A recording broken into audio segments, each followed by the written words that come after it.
Mesdames et messieurs, bonsoir. Bienvenue à vous dans ce numéro de votre émission Instant Santé. Aujourd'hui, on parle du diabète, une maladie chronique grave. Il est caractérisé par un fort taux de sucre dans le sang. Comment se manifeste le diabète chez la femme enceinte? Les réponses, c'est avec le médecin endocrinologue juste après ceci.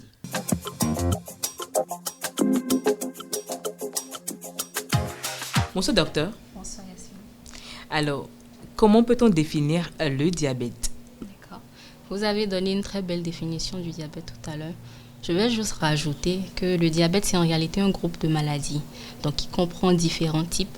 Et tous ces types sont caractérisés ou ont en commun une hyperglycémie, c'est-à-dire une augmentation du taux de sucre dans le sang. Il faut en réalité comprendre que le sucre dont on parle très souvent, ça nous vient de l'alimentation, donc ça nous vient de tout ce que nous avons l'habitude de manger.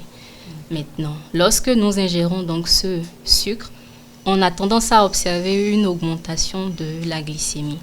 Maintenant, dans l'organisme, dans notre corps, il y a un organe qu'on appelle le pancréas et c'est lui qui s'occupe de la régularisation du taux de sucre dans le sang. Donc, dès que le pancréas observe une augmentation du taux de sucre dans le sang, il réagit en produisant une hormone qu'on appelle insuline. Et c'est cette insuline-là qui va ramener le taux de sucre à la normale. Donc, en réalité, le diabète, c'est une maladie qui a rapport avec un dysfonctionnement du pancréas là. Donc, il va faire en sorte que soit l'insuline sera sécrétée en défaut, ou alors l'insuline qui est sécrétée n'est pas très active, et donc cela va aboutir à une augmentation du taux de sucre dans le sang. Quand ce n'est pas traité convenablement, cette hyperglycémie-là, à long terme, est responsable de complications qui peuvent être très graves pour celui qui porte la maladie. Alors, comment se manifeste le diabète chez la femme enceinte? Ok, nous avons dit tout à l'heure qu'il y avait plusieurs types de diabète. Donc, pour en énumérer quelques-uns, il y a le diabète de type 1, le diabète de type 2 et le diabète de la femme enceinte qui est encore appelé diabète gestationnel. Et là encore, nous distinguons deux entités. Il y a le diabète prégestationnel, donc qui survient avant la grossesse. Donc, cette femme peut être connue diabétique avant de tomber enceinte ou alors elle avait déjà une hyperglycémie mais qui n'était pas connue, qui n'était pas diagnostiquée avant qu'elle ne tombe enceinte. Donc ça, c'est le diabète prégestationnel. Et il y a aussi le diabète gestationnel qui ne survient qu'au cours de la grossesse. C'est l'hyperglycémie qui survient chez la femme enceinte, particulièrement entre la 24e et la 28e semaine d'aménorrhée. Il faut ajouter que normalement, tout au long de la grossesse, la glycémie de la femme enceinte ne devrait pas dépasser 0,92. Donc, entre la 24e et la 28e semaine, à cause des hormones que la mère et le bébé vont produire, l'insuline ne va pas pouvoir bien agir pour normaliser les glycémies. Donc, les glycémies de cette femme-là peuvent commencer à dépasser 0,92 grammes par litre à jeun.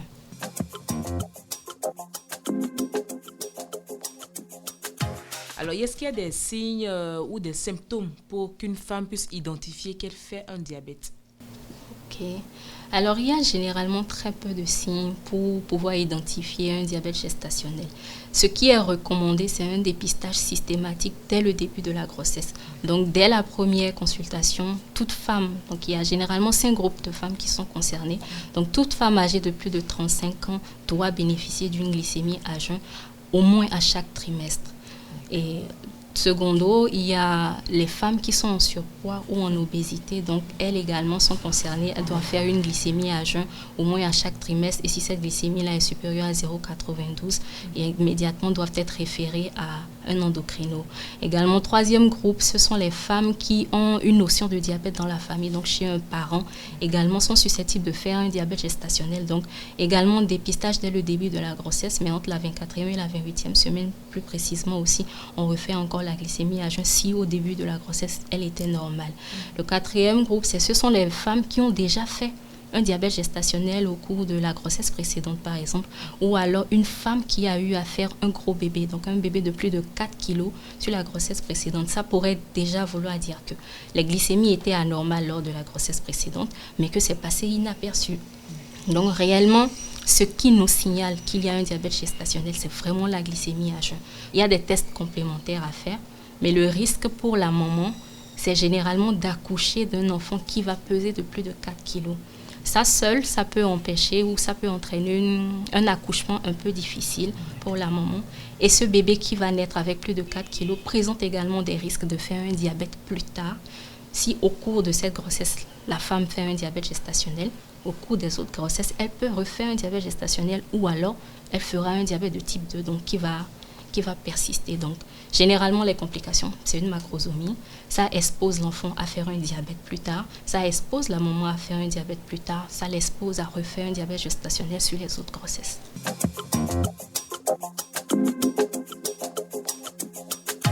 Alors, docteur, quel est le traitement pour venir à bout d'un diabète chez une femme enceinte? Le traitement repose sur 2 axes. Donc, les mesures gynédiététiques et les traitements médicamenteux.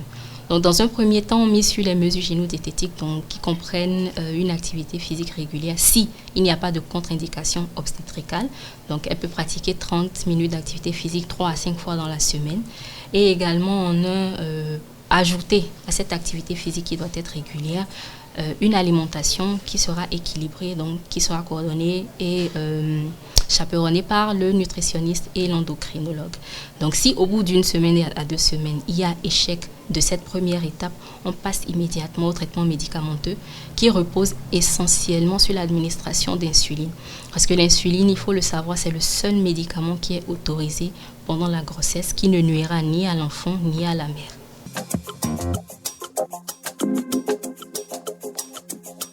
On ne saurait finir sans prodiguer des conseils à ces femmes enceintes pour qu'elles puissent éviter de faire un diabète gestationnel.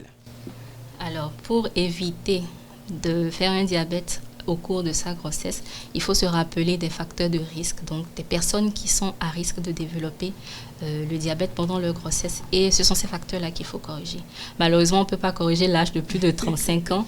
Donc, par exemple, le surpoids ou l'excès pondéral, il faut essayer de perdre un peu de poids ou de revenir à un IMC normal, donc en dessous de 25, avant de pouvoir tomber enceinte pour espérer ou réduire son risque de faire un diabète gestationnel au cours de la grossesse. On ne peut pas remplacer la famille également. Donc, s'il y a un parent diabétique dans la famille, ce que vous pouvez faire, c'est exiger une glycémie à chaque trimestre pour qu'on puisse surveiller, le gynécologue et l'endocrino puissent surveiller avec vous. Si au cours des grossesses précédentes, vous avez fait un diabète gestationnel ou vous avez fait une macrosomie, donc vous avez fait un enfant de plus de 4 kilos également, donc vous sachez que vous êtes à risque de faire un diabète, donc on suit la glycémie. Donc à part ça, il faut manger équilibré, il faut faire une activité, il faut pratiquer une activité physique régulière, consommer moins gras, moins salé, moins sucré et surveiller sa glycémie au cours de la grossesse pour s'assurer que c'est en dessous de 0,92 durant toute la grossesse. Merci docteur. Chers téléspectateurs, retenons que on peut vivre avec le diabète, on peut éviter également de faire un diabète. Il faut forcément surveiller son taux de glycémie quand on sait qu'on est sujette à faire un diabète. Ce sera tout pour ce numéro. À la prochaine pour notre rendez-vous. Et je remercie particulièrement tous ceux-là qui nous écrivent sur la page Facebook Instant Santé. À la prochaine. Bye bye.